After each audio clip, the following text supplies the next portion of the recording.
Assalamualaikum warahmatullahi wabarakatuh. Halo teman-teman, perkenalkan nama saya Lucky Bayu Nugraha Pratama dari kelas 1 Manajemen 4. Perkenalkan, nama saya Rendra Satria dari kelas MGT 4.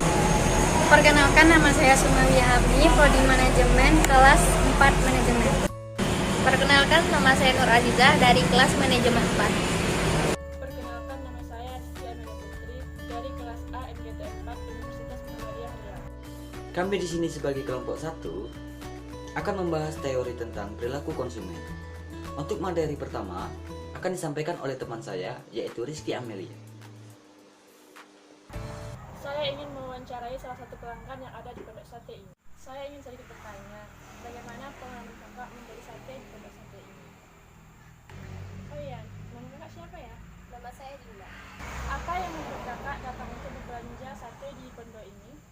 Kebetulan saya lewat dan saat ini saya kebetulan sedang merasakan lapar dan saya menyempatkan untuk singgah sebentar. Apa yang membuat kakak tertarik membeli sate di pondok sate ini? Karena teman-teman saya sudah sangat sering merekomendasikan tempat ini dan saya tertarik untuk mencobanya. Bagaimana perasaan kakak setelah membeli sate di sini? Apakah sesuai kemauan kakak? Dan apakah besok-besok ingin membeli sate lagi di tempat ini? Iya, tempat ini sesuai dengan ekspektasi saya karena makanannya yang sangat enak dan tempatnya dan harganya yang murah dan mudah terjangkau. Besok-besok saya akan mengajak teman-teman saya lagi untuk mampir ke sini. Faktor apa saja yang membuat kakak membeli sate di sini? Apakah karena berada di dekat rumah, atau keinginan sendiri, atau harga satenya yang murah? Kebetulan tempat ini berada dekat dengan rumah saya, harganya murah dan terjangkau, dan tempat ini juga sangat ramai dikunjungi oleh para pengunjung. Baiklah, terima kasih kak atas kesempatan mewawancara kita pada hari ini, dan terima kasih atas pengalaman yang telah kakak ceritakan di waktu yang singkat ini. Baiklah, saya Suma akan membacakan tentang bunyi hukum kosen 1 yang berbunyi, jika jumlah suatu barang yang dikonsumsi dalam jangka waktu tertentu terus ditambah, maka kepuasaan total yang diperoleh juga akan bertambah. Akan tetapi, kepuasan marginal akan semakin berkurang. Bahkan bila konsumsi terus dilakukan, pada akhirnya tambahan kepuasan yang diperoleh akan menjadi negatif dan kepuasan total menjadi berkurang. Selanjutnya, untuk contoh hukum kosen 1 akan kita lihat di videonya Rizky Amelia. Yang kedua ialah hukum Gosen 2 yang berbunyi yaitu bahwa seorang manusia sebagai pelaku ekonomi akan mengalokasikan kebutuhannya sedemikian rupa sehingga rasio utilitas marginal dari setiap barang atau jasa akan mencapai intensitas sama satu dengan yang lainnya. Untuk contoh video, mari kita lihat contoh dari Rendra Satria. Sebelumnya nama abang siapa ya? Nama saya Doni Pratama. Oh, Doni ya. Jadi gini bang, apa yang membuat abang datang berbelanja itu? Yang pertama mungkin karena dekat dari rumah, terus karena tempat di sini higienis mungkin, dan terus saya mau cari barang yang penting itu aja. Jadi abang lihat ya? Saya di sini beli apa sih? Beli snack sama susu aja. Oh, jadi abang udah persiapkan juga ya dari rumah? Oh ya, untuk ini saya emang udah mempersiapkan, memang saya butuh beli susu, beli snack juga, makanya saya udah mempersiapkan juga gitu. Gitu bang. Bagaimana perasaan abang kalau beli barang ini? Apa sesuai dengan keinginan abang dari awal gitu? Ya, sudah saya katakan tadi, saya dari awal emang sudah prepare untuk membeli susu sama membeli snack ini gitu. Ya, bang. Jadi ini bang, mohon maaf sebelumnya nih. Oke, bang. Kan kita bicara tentang hukum dosen juga bang. Jadi berapa sih budget abang yang mau siapin di rumah? Oh, kalau untuk budget saya dari rumah tadi saya cuma bawa sekitar 20.000 lah. 20.000 ya. Jadi abang udah tahu lah mau beli apa dari rumah gitu. Oh ya, ya saya udah tahu mau beli apa dari rumah gitu. Sebelumnya abang tahu nggak harga di sini? Ya saya nggak tahu. Kalau untuk memperkirakan aja gitu. Ya memperkirakan aja cuma bawa uang 20.000, saya ambil sesuai dengan uang yang saya gitu. Oh, ya kan. Betul bang. Jadi kalau misalnya lain hari gitu, abang akan datang ke sini lagi apa sering atau kadang-kadang gitu? Mungkin belanja. Mungkin mungkin kalau untuk cari ke higienisan mungkin saya akan ke sini atau mungkin ke supermarket lain yang menghasilkan gitu. Jadi faktor pengaruh ya Pak. Ya faktor rumah itu sangat mempengaruhi juga. Kenapa Pak nggak belanja di kedai aja gitu yang lebih dekat? Kalau di kedai itu agak-agak apa gitu ya, agak kurang apa lah. Bukan agak kurang lah. Gitu. Ya. Terima kasih ya Bang waktunya. Oke. Terima kasih Bang. Oke, sama-sama. Dah. Selamat siang Kak, boleh minta waktunya bentar nggak? Siang juga Kak, oh boleh Kak.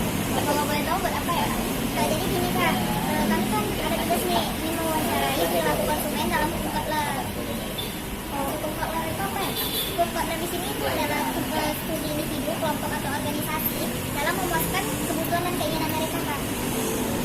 Kalau boleh tahu Kak, di sini tadi beli apa aja ya? Oh, kalau saya tadi di sini hanya beli minuman. Terus saya juga lihat make up itu ada diskon, saya akan membelinya Kak. Kalau boleh tahu tanya kalau belanja itu dari rumah itu tadi perhitungan atau jika Kakak tiba di sini nampak make up promo nih Kakak langsung beli. Kalau saya sendiri ya Kak, saya perhitungan dari rumah gitu. Saya juga membawa uang ini jika ada promo saya akan membelinya jika keuangan saya mencukupi buat membeli. Jadi kira-kira di sini Kakak termasuk konsumen nasional ya.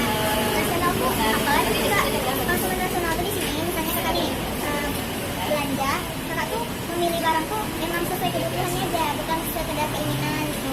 Terus produk yang Kakak beli itu memang dibutuhkan dan sesuai dengan harga budget yang Kakak miliki.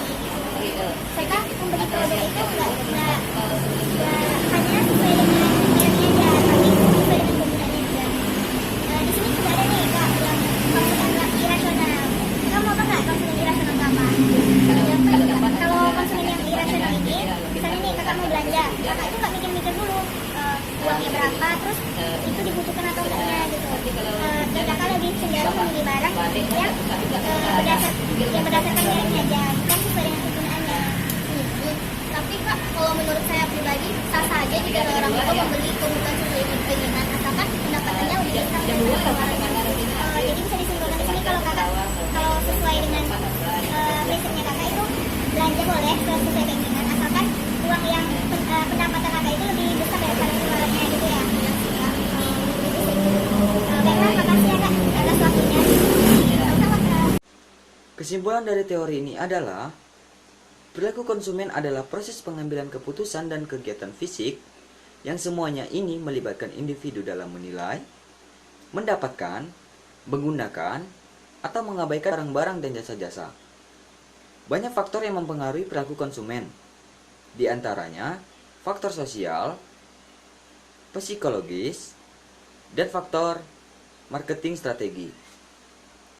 Dalam kata lain, perilaku konsumen mengikutkan pikiran dan perasaan yang dialami manusia dan aksi yang dilakukan saat proses konsumsi. Dalam proses pengambilan keputusan, pembelian dipengaruhi oleh perilaku konsumen dalam memenuhi kebutuhannya.